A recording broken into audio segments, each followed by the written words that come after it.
Will Liverpool sign a stopgap midfielder? How much did the Reds boss City in the Community Shield? And who are you going to keep, loan, or sell from these upcoming starlets? All this and more on the podcast. Hello, everybody, and welcome to The Room, the podcast brought to you by LFC Transfer Room. I'm Richie, and I'll be one of your hosts. But before we get into everything else, I just wanted to say a huge congratulations to former Liverpool ladies players Lucy Bronze and Alex Greenwood, who both won the European Championships tonight with the England Lionesses. Congratulations, ladies. You're an absolute inspiration, and we wish you all of the very best in the future and, of course, tonight and probably the week for your celebrations. I'm joined today by my transatlantic cousin, Rigo. How are you, my brother? Doing well. It's been a really good weekend thus far. We're recording on Sunday, so currently we're down 3-0 against Strasbourg. But apart from that, it's been a terrific weekend. Well, how are you? Good, yes. And I'm also joined tonight by Tino, who's making his podcast debut. And you might have seen Tino on the streams and the screens. He's a proper Red through and through, and it's a pleasure to be with you. How are you? I'm good. I'm a bit tired after the journey back home from Leicester yesterday after the match, but yeah, not too bad. Good. We're going to get into that, and I'm glad that you were there because we want to get your reaction to that game too. Tino has the job of replacing our other main co-host, Alex, who's actually at Anfield tonight reporting on the game. But fear not, after today's performance against Strasbourg, he probably won't be welcome back ever again. So he probably will be on the podcast more regularly. We're going to get into so much more, but let's firstly do the transfer roundup. Bournemouth are considering reigniting their interest in Liverpool defender Nat Phillips after their manager Scott Parker questioned his centre-back options. Liverpool had been anticipating an offer of a permanent transfer for the 25-year-old, and they did set an asking price between 12 and 15 million pounds. Roberto Firmino has insisted he wants to stay at Liverpool after speculation of a move to Juventus during the summer transfer window. The forward does, though, have 1 year left on his contract at Anfield. Jurgen Klopp could reportedly eye up a stopgap move in midfield for Hakan Çalhanoğlu, Adrien Rabiot, or Ismail Benakur, according to Calciomercato Web. The Italian outlet reports that the German is an admirer mainly of the Inter Milan playmaker, and the latest from Italy comes after the news of Oxlade-Chamberlain's horrific hamstring injury that will take him a long time to get over, suggesting Klopp could delve into the market for a stopgap addition. Liverpool could be set to make moves for 19-year-old Santos forward Marcos Leonardo, according to reports. Now, this Brazilian netted 15 goals in 39 appearances for his current club last term, and according to Bola Veep, Liverpool are expected to make an official proposal. So, transfer roundup. Tino, as the guest, I'm going to go to you first. Is anything in there like catch your interest, catch your eyes, or anything in there that you think could be rubbished out? Or is there anything in there that you think actually Liverpool could do with perhaps advancing on? I think it's blatantly obvious we need someone in midfield. Ox's injury is a huge disappointment, but expected, if I'm being brutally honest. He's made of paper, essentially. He's even when he's played, he's not been good enough as well. We seem quite short in the midfield. So Ox's injury is disappointing, of course, but I'd hope we bring in someone, whether it's Çalhanoğlu or however you say his name or otherwise. I do hope we do bring someone in that midfield. The other thing that catches my eye is the Bobby Firmino links staying at the club. I've been one of those person who have been quite critical of Bobby recently. It's obvious that he's potentially not as effective as he used to be, but he still offers a lot on the pitch and off it. I've previously said I think he should go this summer, but then having seen his performance yesterday, which actually was quite good, and looking at the fee we could get for him this summer, I don't think we'd get anybody in to replace him who can do and be as effective as he is for that 20, 25 million, whatever it was quoted, that Juventus offered. So is there a question there about a new contract? Do we give him another 2 years, maybe 3, reduce the wage? He knows he's not going to play consistently. Would he accept that? That's something that I think the club need to figure out, because a year left on his contract. You'd have thought a decision would have been made by now. Yeah, it's really interesting as well to read Bobby's comments, because he said that he was happy, more than happy, to stay in the city, and he loves the city, he loves the people, and he loves the club. So it looks like there probably is a deal to be made. It looks like he's set to usher in a new era in Darwin Nuñez, and he's happy to like almost ease him in as he did yesterday, or perhaps become a more of an impact player. You know, let's not forget that Bobby can play as a 10. And that might just very well suit Nuñez if he's going to play in behind him as that shadow striker or attacking midfielder. Rigo, I'll go straight over to you as well. Anything in there that you want to add about Bobby, Çalhanoğlu, anything else in there that the Roundup had to offer? Yes, if Liverpool were to actually make a splash and go for Hakan Çalhanoğlu, that would be tremendous. He's a super creative force, the best Turkish player by far at this point. We might get a couple of my Turkish brothers to support Liverpool as well, so that'd be awesome. He does a lot. He offers a lot on the field. He played tremendously for AC Milan and Inter Milan now, so I think he would add a lot. I'd be surprised if he's on the market, to be quite honest. He offers some size. He's very creative, looks for the pass, and he's not bad defensively either. But I doubt that move pretty much of happening, just based on Klopp's comments and as well as his belief in what we have to offer, either currently on the first team or via our academy, as we've seen throughout this preseason. Mainly, one's jumping out right now. Stefan Bajcetic has been remarkable so far at the 6th position, very skillful. So I think even with Ox going down, quite unfortunate. I don't think he's ever recovered from the traumatic injury, and I think it's just been, him just trying to get back. It's just been quite unfortunate. So I think that this is definitely his last season with us, and it's quite unfortunate he can't show what he has to offer, at least jumping out from the beginning of the season to other teams for next season, or to even possibly extend his contract. Going on what Tino said with regards to Bobby Firmino, I'm very happy that it's turning out that he's going to stay. Even if his performance might have dipped, he doesn't offer as much of a bite on the attacking side. He's one of those glue guys that keeps the team together and connects all the pieces. And as Richie alluded to, easing Darwin in and providing that cover, even playing at the same time, is quite possible, because Bobby can easily shift back a little bit more and play that attacking midfielder role. I think Bobby is one of those guys that's needed, just like Milner is needed for this squad.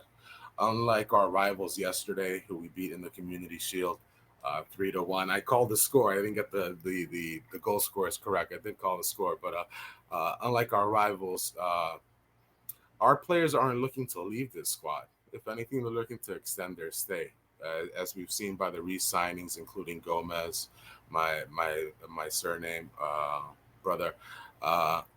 They're looking to stay, and I think Bobby is one of those as well who would look to probably do a 1+1 or possibly a 1-year extension to his current deal to kind of ease the mind of the squad.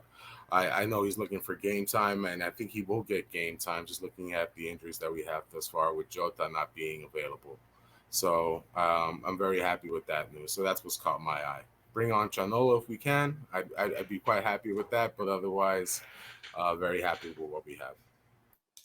Yeah, speaking of Çalhanoğlu, like it's not a Liverpool signing because he's 28 years old. I know that we obviously signed Thiago when he was in his latter days, but he's actually, over the past 365 days, according to FBref, his stats are phenomenal. Like, I know that he's probably playing in a league that, superciliously we think is inferior to our Premier League, but at the same time, he's in the 99th percentile for assists, for goal shot creating actions. He's in the 97th percentile for shots total, and he's in the 79th percentile for non-penalty goals. So, like, there's an absolute player in there.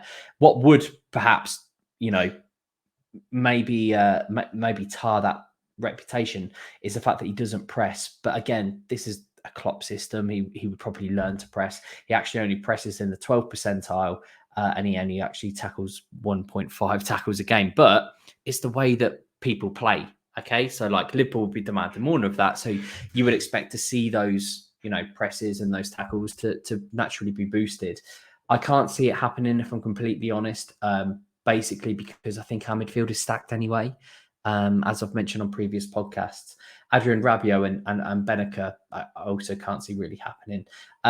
Marcos Leandro, though, I mean, it's an interesting one. Liverpool don't tend to sign, players, I don't think, who are not already in Europe. It's quite an interesting one, and I'd love to see that happen. We've seen it obviously throughout the Premier League era, where teams have signed players from Brazil and Argentina, and especially in Madrid and Barcelona, they have signed players like that, and they've become absolute world beaters. So that's one that perhaps Bolavip might be one to consider. But anyway, let's move on, because Tino, I want to talk to you about yesterday, about the Community Shield, because watching it at home felt like it was sensational. I didn't even know it was at King Power. It could have been anywhere. It could have been at the Camp Nou. It could have been at Wembley. It could have been anywhere, because those Liverpool fans did the team so proud yesterday with their exhilaration and their passion. And I genuinely think that's what rattled City early on. Liverpool dominated that game. And I'm not even being biased. I genuinely don't think I am. Liverpool dominated that game from start to finish. There was a little blip in the middle, but apart from that, it was only ever going one way. Yeah, without a shadow of a doubt. We dominated from minute one. We controlled the game. We really stopped City doing from what they love to do, which is essentially pass teams to death. Liverpool just... We were phenomenal. We didn't give him any time and space on the ball for large parts of the game. They couldn't settle into the game. They couldn't ease their way into the game. It was like it was just another game from last season on that run of games where we just battered teams. And City really struggled. We were very aggressive. We were very fluid in the way we played, in our formations. When City did get the ball, they struggled to create very many chances. They had a couple of very, very good chances, don't get me wrong, which Haaland fluffed. But we had a very good defensive shape when City got the ball. We worked very tirelessly off it. Thiago just seems press resistant. No matter how much pressure you put on him, he just oozes class and just glides away from everybody. And on top of that, he works very hard defensively as well, which is something that I was very concerned about when we were signing him. It was one of those things where I was looking and thinking, very good on the ball, unbelievable passing, a world-class elite player, but is he going to work hard off the ball? Is he going to put in those defensive performances that you want to see from your midfielder? And I have to say he did. He was truly superb. Darwin, Nuñez, when he came on, was brilliant. He really showed his worth within that half an hour. And he had a decent chance to put it to bed before City equalised, which obviously didn't pan out. The only person who I think disappointed me in that game was Adrian. I'm not going to slate him completely. I think he had an okay game. He made a fair few decent saves, but I think from the first minute, the ball got played back to him from Matip. I think he tried to play it back to Matip and played it behind him near the byline, and it went out for a throw-in. And you could tell from minute one he was nervous. You could tell he was very anxious when playing. And maybe that's just as a result of not playing consistently. Maybe it's just he's come in as a backup goalkeeper. You've got to be ready, and maybe he just wasn't ready. But I think he proved during times why he's now third choice and why Kelleher is now in front of him.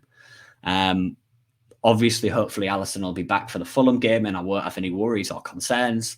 But the atmosphere was phenomenal. The atmosphere, I was saying just before we went live, that the atmosphere was electric. It was unbelievable. The ground was bouncing. The stand was shaking. I genuinely thought when we scored the first goal, when Trent put the ball into the back of the net, I genuinely thought that the ground was going to collapse underneath me because the whole stadium was just bouncing. It was honestly one of the best atmospheres I've seen at a game and experienced. It was unreal. The supporters were brilliant from start to finish, and we truly deserved. I think 3-1 was, if I'm being brutally honest, was generous. I think that was. It could have been so much more because City really struggled. And the one thing I've talked about a lot before now in relation to the Haaland and Nuñez debate is Manchester City have put all of their eggs in one basket on Erling Haaland. They've lost Gabriel Jesus, who got 13 goals and 12 assists in all competitions last season. They've lost Raheem Sterling, who got 17 goals and 9 assists in all competitions last season.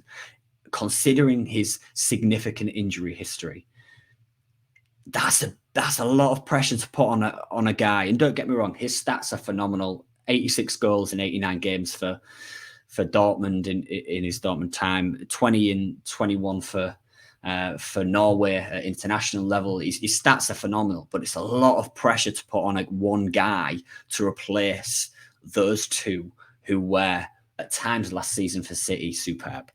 That is why, for me, Liverpool are going to be the best. Liverpool are going to dominate and win the title this season, and I am 100% confident of it.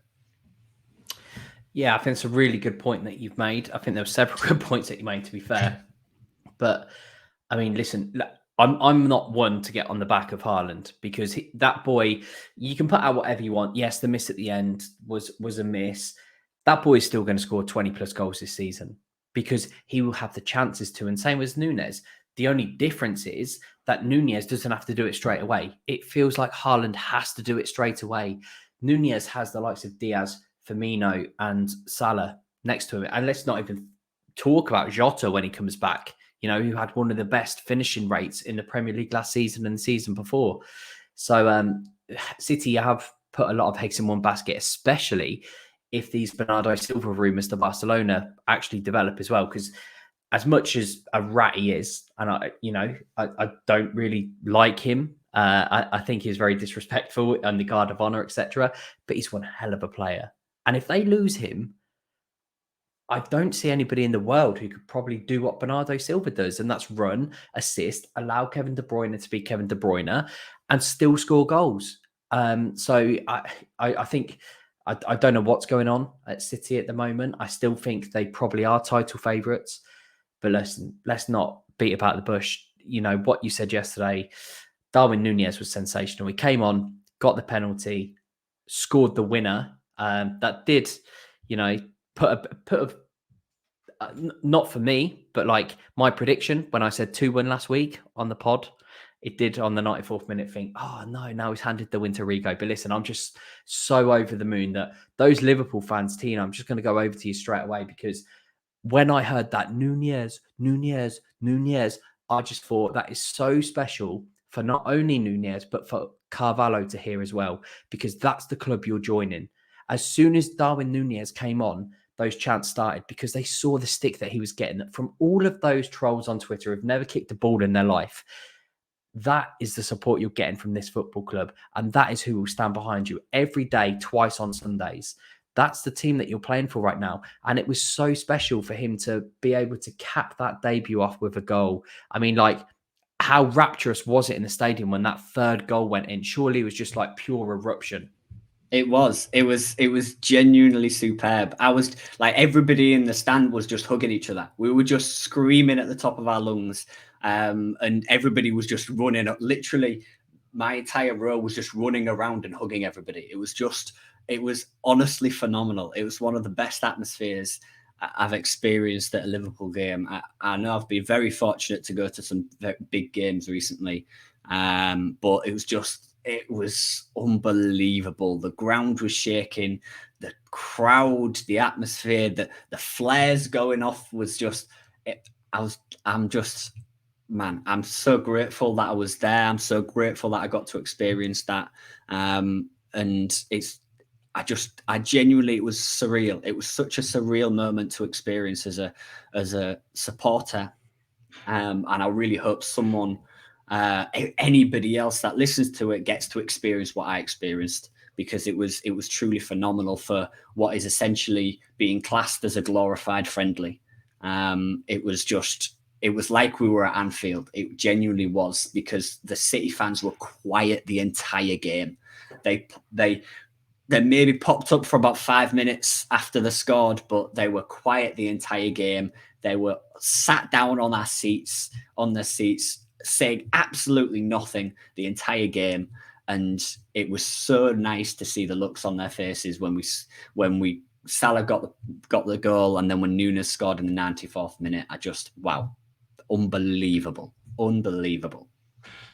You probably couldn't have wished for a better day, to be fair. Beating Man City, winning the trophy, the only trophy that Klopp and Hendo, etc., hadn't won, and Darwin Nuñez scoring to just silence all of his critics. And everything that went on when he first came on for 20, 30 minutes, it was a ridiculous thing to ever say. I think that motivated him.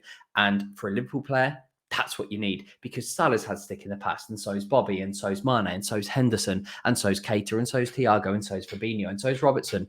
The list goes on and on. But that there from Nuñez, that passion shows what that boy is all about. Riga, I'm just going to go over to you. There was one other man who was integral to everything that happened with all 3 goals, and that's Mohamed Salah. How integral is Mohamed Salah to this campaign? It looks like he's going to be playing more of a, I don't want to say more of a Harry Kane role, because it's not going to be, but he's an absolute playmaker now. He doesn't just score goals. It looks like he's now the playmaker of that team too. He looks like he can do everything. This boy is sensational, and I think he showed that with all 3 goals yesterday. How important is Mohamed Salah? I think he's fully free at this point, quite honestly. He has this, he extended his contract. He's being paid wages commensurate to the star that he is. And I think kind of having Mane leave in a way kind of, put him up there to the point where he can just be himself, not worry, do I need to pass to Mane or not? And just letting him just be himself. He's definitely looking a lot more for his fellow teammates.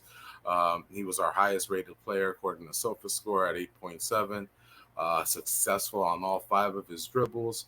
His passing up there with Thiago, quite amazingly. He touched the ball 52 times, made 30 accurate passes for a 93.8 success rate with 4 key passes. And out of the 11 ground duels that he had, 6 of them went his way. So he's putting in an effort all up and down the pitch. His heat map was incredible on that right side. And he's definitely looking for his teammates in addition to trying to score the ball as well. So another season where he's the top scorer as well as leading assist maker, I think is right in the cards. I'm sure everyone will have him locked into their weekly lineups. As the number 1 probably player right up there. So it's quite exciting to see him blossom even more. We thought he hit these heights maybe 3 years ago where he set the scoring record. But at this point, I think he's a much more complete player. And I think he's fully free and fully into himself at the moment.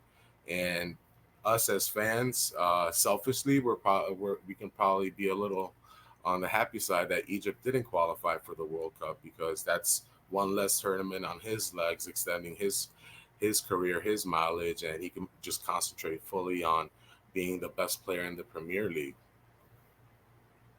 I think that's really important, the fact that Egypt probably haven't gone, because Man City are going to have a lot of players going to the Premier League. And listen, I'm not being disrespectful to any other team in the Premier League, but it's Liverpool's and City's all day. It's one of the two. And the fact that so many of City's key players are going to go to the World Cup doesn't give them a rest, where we've got the likes of Robbo and Salah that aren't going to go to the World Cup. And they've almost got another mini preseason before they then start another season. So if Liverpool can keep fully fit, and that's a big if, especially in that midfield, I certainly would not be writing them off. One other player I did want to mention is Fabio Carvalho, because he had a big hand actually in that third goal, in the Nuñez goal. And he won the ball in midfield, gave it to Naby Keita. Keita popped it back to Carvalho, who ran at the defence, whipped it out to Salah. Salah obviously crossed it in. Robbo, cross header, Nuñez finish. Carvalho just seems to have settled in straight away, Tino. Like, he just seems to have taken no time. This is a youngster, someone who played in the Championship last year for Fulham. Yes, they were menaces in front of goal. They were absolutely brilliant going forwards. But it looks like there's been no transition. And what's interesting is Klopp said, I don't know.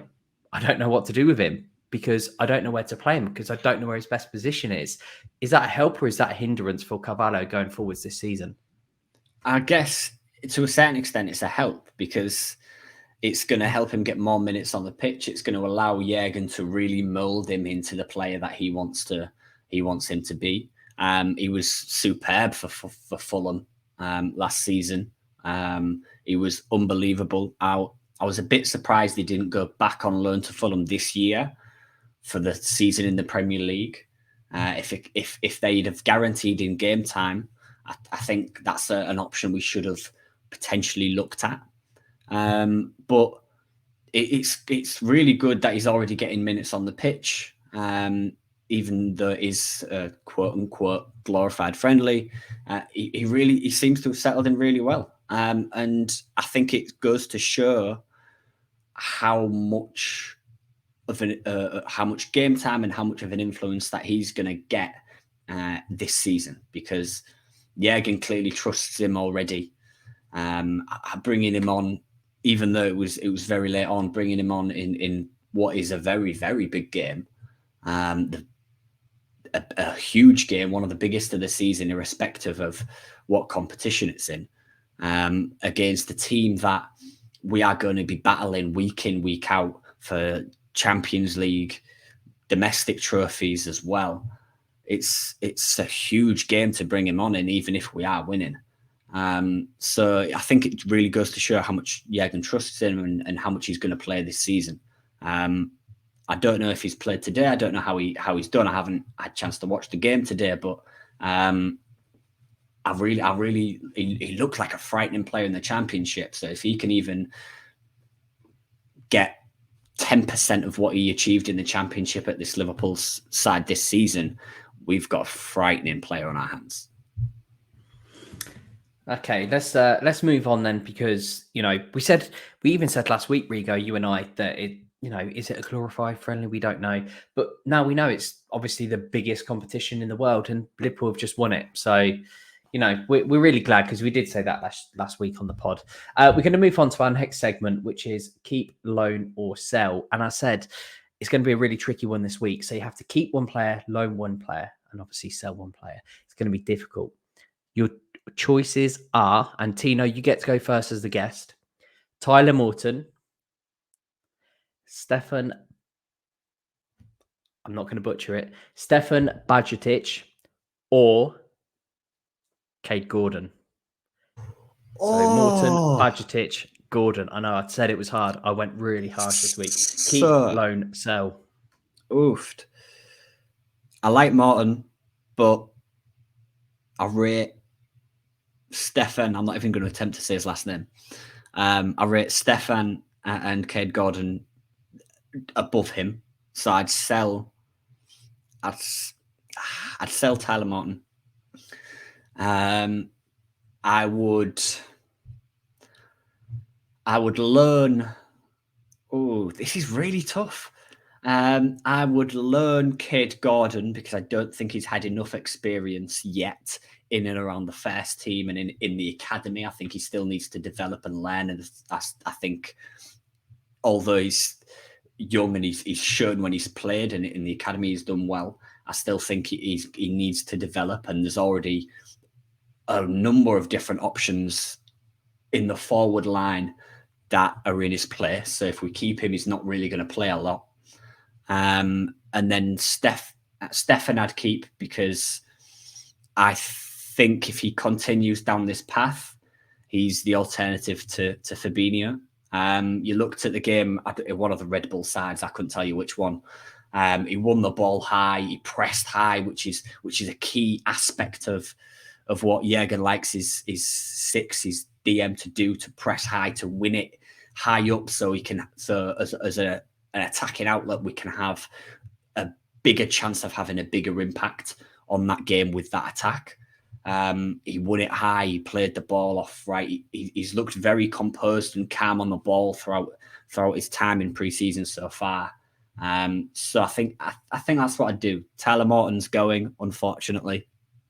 I do rate him highly, but in this instance, he's got to go. Kai Gordon goes on loan, and Stefan I don't know. Stefan's staying. Bajcetic.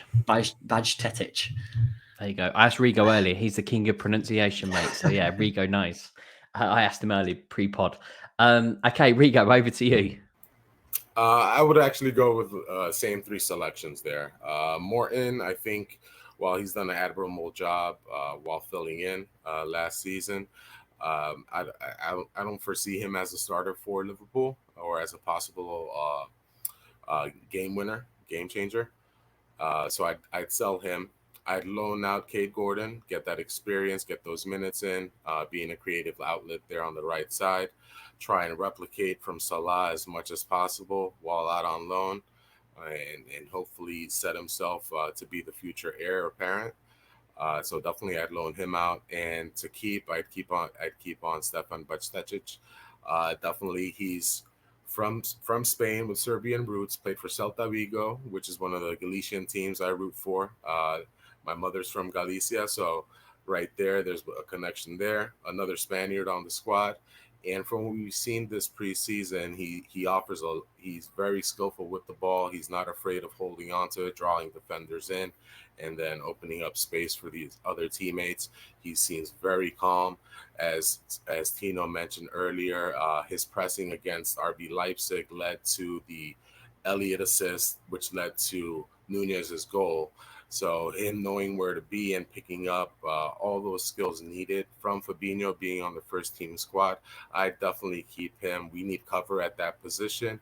He's played both center back as well as a 6, so he offers versatility, which is one of the biggest things Klopp looks for in our players. So he can shift between both lines. So I definitely keep him along, and so that would be my opinion on keep loan. So okay, well, I can't go with the consensus because that would be boring. So in which case I am going to sell Cade Gordon, and the reason why I'm going to sell Cade Gordon, I know Tino's going mad, is because we got Harvey Elliott on that right hand side for the next 20 years. And also, I can't say the same as you guys. That'll be boring for everyone else. There'll be no controversy. So Cade Gordon's got to go. I'm loaning out Tyler Morton because he's the future in that midfield. We know that we need the midfield, and Bajcetic is going to stay because he's going to learn off the best. So Harvey Elliott is the future, and Tino is, I think, close to tears right now. But I had to choose something different. We can't all say the same thing. Listen, they're 3 excellent players, and they're 3 players that Liverpool is so lucky to have. And I look forward to seeing all of them in the future. Listen, everybody else who's listening on Spotify, who's probably just crashed their car with me saying Cade Gordon's being sold, put in your comments what you think as well. I'm sure that you would agree with Tino and Rigo too. But I think Tyler Morton is the future. I really hope that he hits the ground running. And listen, hopefully we keep all 3, but that's not the name of the game. We've got to keep, loan, or sell. We're now going to go on to our final segment, and that is the match predictions. Obviously, we play Fulham away, 12:30 kickoff on a Saturday. Rigo won the last lot of predictions. So Rigo currently stands at 3 points because he said 3-1. I said 2-1. Cheers, Darwin, for the 95th minute that took the 3 points away. But I'm very, very glad for you, obviously. That's far more important. And Alex I get 1 point because I got the correct score. The correct result. Alex gets 0 points because he said 1-1. And then Liverpool win on penalties. One absolute pessimist. Alex, if you're listening, shame on you. So it goes 3-1-0. Tino, you're stepping in for Alex this week. What is your prediction for the Liverpool-Fulham game on the upcoming Saturday? 4-1 Liverpool. I don't think Fulham have strengthened that well so far. They've brought in a couple of okay players, been linked with quite a few which haven't gone through yet, but they haven't made much impact in the market for me. I haven't seen anybody who's come in or they've been linked with that I think that's a key player. That's a guy who's going to really change their season. And I'd expect them to do the same thing they do every year. Come up, get relegated, batter the Championship. Come up again, get relegated, batter the Championship. Like, give it 20 years and Fulham will do exactly the same thing. They're not going to change unless they invest. But it's not just about investing, it's about investing smartly. And they haven't done that. They haven't done that at all. So for me, it's 4-1. I think knowing us, will start slowly. We tend to just take it, chill in a game that is against a lower tier side for the first 10 minutes and concede, and then again has a go at everybody at half time, and then we batter them in the second half. So 4-1 for me. Okay, 4-1. So Tino/Alex is at 4-1. Rigo, over to the reigning champion, who actually got also not just a 3-1 prediction right, but 2 out of the 3 goal scorers, which we weren't even doing. So, yes, right on the first week, hopefully right on the second week, official kickoff of the Premier League. I'm actually going to go 3-0 with this match. I think will be too much for Fulham, and we'll win comfortably 3-0. And as far as goals, I'll go with Salah with 2 and 1 goal for Bobby. I would love a Bobby goal. I just love that man. Bobby Firmino. If he scores, my face is just like lit up like his smile. I just love that boy. Anyway, I will then go in the middle and I'll go 4-0. And the reason why I'll go 4-0 is because of what Tino said. I don't think they have strengthened. I think they've lost in Carvalho. I can't see Mitrovic beating Van Dijk or Gomez/Matip because obviously Ibu unfortunately was injured today.